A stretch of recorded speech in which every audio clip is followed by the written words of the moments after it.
Let's talk about what makes the OM-3 such a special camera.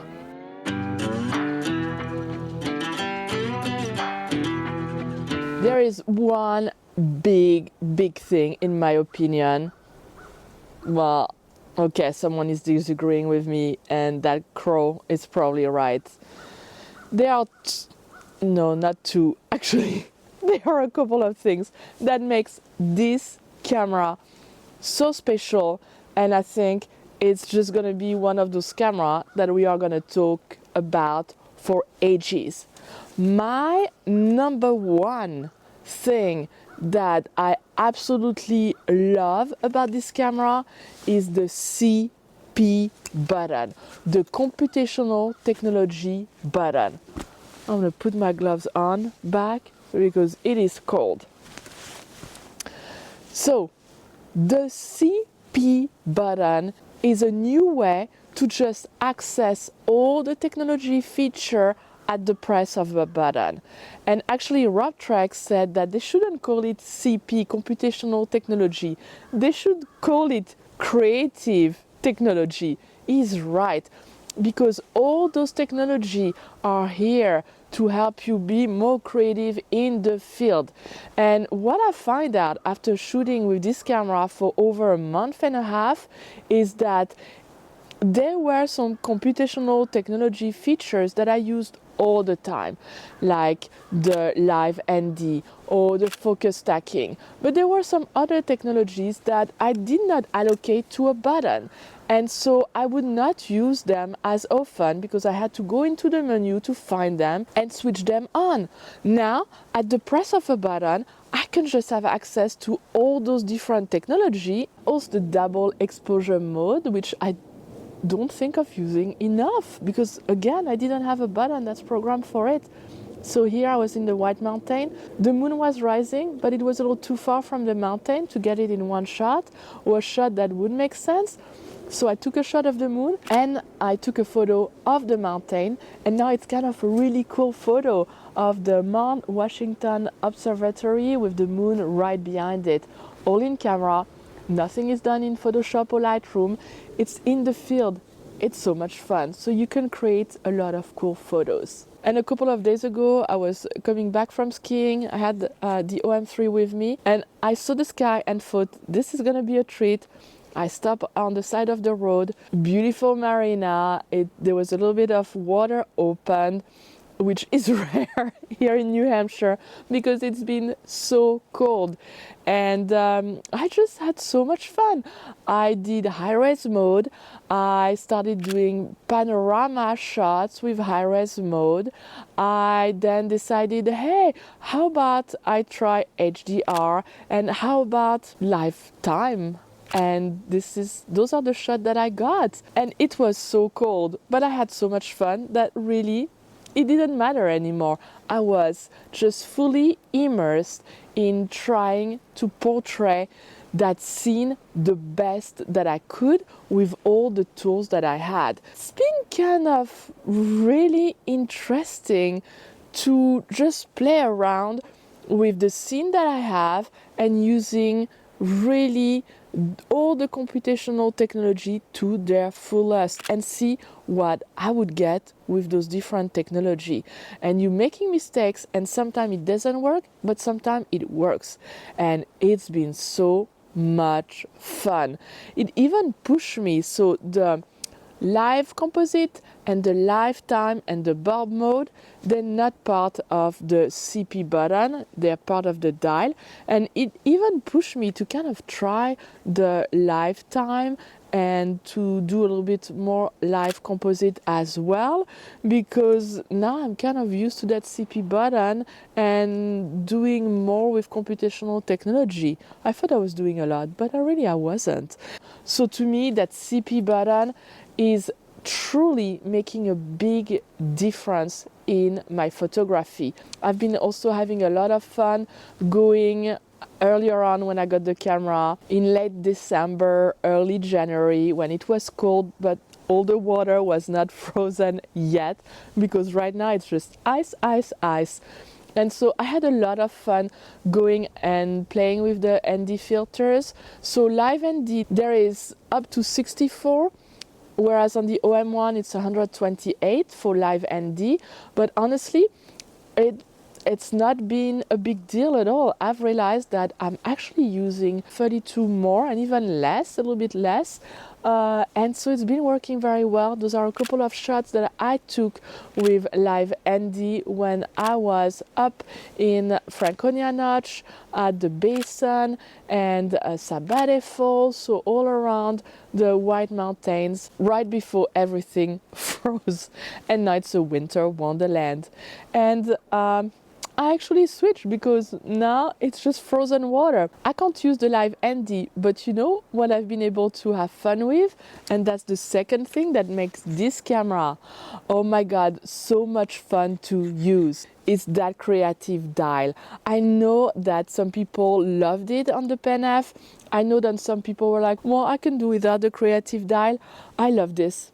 This is so good because at the switch of a button, I can have access to monochrome. And then it's kind of black and white here in the White Mountains with the snow that we finally got. And so being able to do some hiking with a small camera and having access to that monochrome, there are actually 4 different type of monochrome. So here I was playing with the different type of monochrome that I could use, and you can see the difference. And so I've been just having fun taking black and white photos on my hikes. And the color dial, oh my God, do I love the color dial.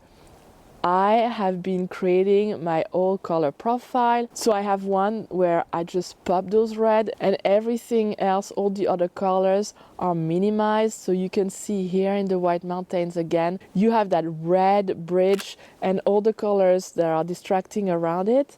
Well, I'm taking them down, so it's kind of a black and white with red. You can do that in Lightroom, but why not doing it in the field?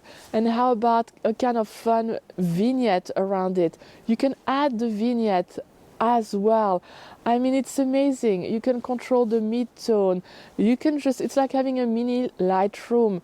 I have been having so much fun with this. You can boost all the colors and have a super vibrant, like there is a house in my neighborhood. It has all the colors of the rainbow. It is the most insane house in the neighborhood. I love it. And it just screams big, bold colors. So here, that's what I did.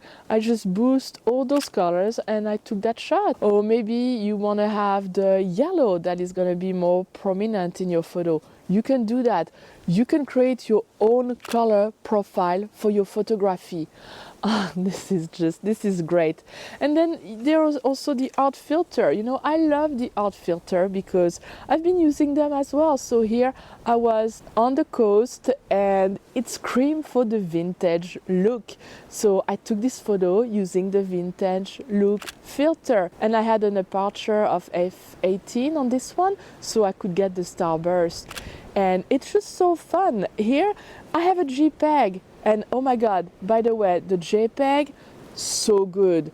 I've been so impressed with the JPEG that I got out of this camera. They are exceptional. I barely did any correction on most of the photos that you're seeing right now. They're out of the camera. You can just send them to your phone. You can do some basic editing on Snapseed, that is free app if you want to, or not. I mean, the art filter, just it's ready to go. It is brilliant.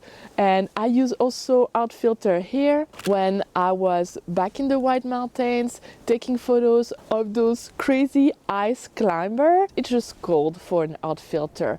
So let me know in the comments, what do you think of those art filter? What do you think of that creative dial? Do you see yourself using it? I mean, it's just the possibilities with this dial. They're endless. You're gonna have so much fun in the field. Trust me on that one. And then one more thing I want to share is that dial. I love it. As a content creator, it's important to me to be able to switch from taking a photo to the video mode and then to those quick and slow mode. So good, so fun. Instead of having to use the mode dial, and actually not having the video mode here allows now to have 5 custom settings. I'm gonna make a video about custom settings a little later to show you how I use those 5 custom modes, but oh, I love that. Makes so much sense to have 5 instead of 4, and makes so much sense to have a dial to switch from taking photos to making videos to making slow motion video and quick videos. It's so good for content creators. So much fun. This camera has been so much fun to use. So to me, those 3 things are why this camera is a camera that is exceptional, that is fun, because that is what photography is about. It's having fun, it's being in nature, it's walking in your neighborhood, it's going on vacation with a fun camera to create photos and share it with other people. Share it directly on social media. If you want to be in touch with your friends and show them what you are doing, you can do that with minimal editing, because you're already doing everything that needs to be done right in the field, and those JPEGs are very good. And oh, by the way, do you have to care if it's gonna be a little shower when you're taking photos? No, because this camera is made for the outdoor. It's IP53, like my OM-1 Mark II. It's so good. And I know I said those are the 3 things, and I'm giving you a 4th. And now I want to tell you the fact that this camera has the same sensor as my OM-1 Mark II, top of the line sensor that also enables you to track your subject, your wildlife subject, your bird, your bear, whatever you want. I know it's a teeny tiny camera, but when I'm out in the field and I need a backup camera, this is going to be my new backup camera, because I want to pack up light. So why have 2 OM-1 when I can have an OM-1 and a OM-3? So yeah, I think that's going to be the way to go, because I've been shooting with the OM-1 and I've been missing not having the OM-3 with me when I go out with only the OM-1. So it just tells me that, yeah, that is the right camera combination for me. OM-1, OM-3, absolutely brilliant, and you're gonna have so much fun in the field. So let me know in the comment, what do you think of those 3, 4, 5 things that I've just been telling you about this camera? What are you excited about with the OM-3? I cannot wait for you to hold this camera. As I said, I will be at a couple of stores in Boston, in Colorado, in Minneapolis. Come and see me, come and try this camera. We have them, we can put them in your hands so you can really feel how they are. You can try some of the features. I can't wait for you to hold it. I can't wait for you to try it. And yeah, if you could not make it to the store, you can post a comment below. I'll be super happy to answer any of your questions. And there is so much more technology that I could talk about, but I think I need like a 24-hour video to do that. But just post a comment, let me know what other videos you want on the OM-3, and I'll do my best to do it. And I will see you very soon. Until then, happy shooting. Au revoir.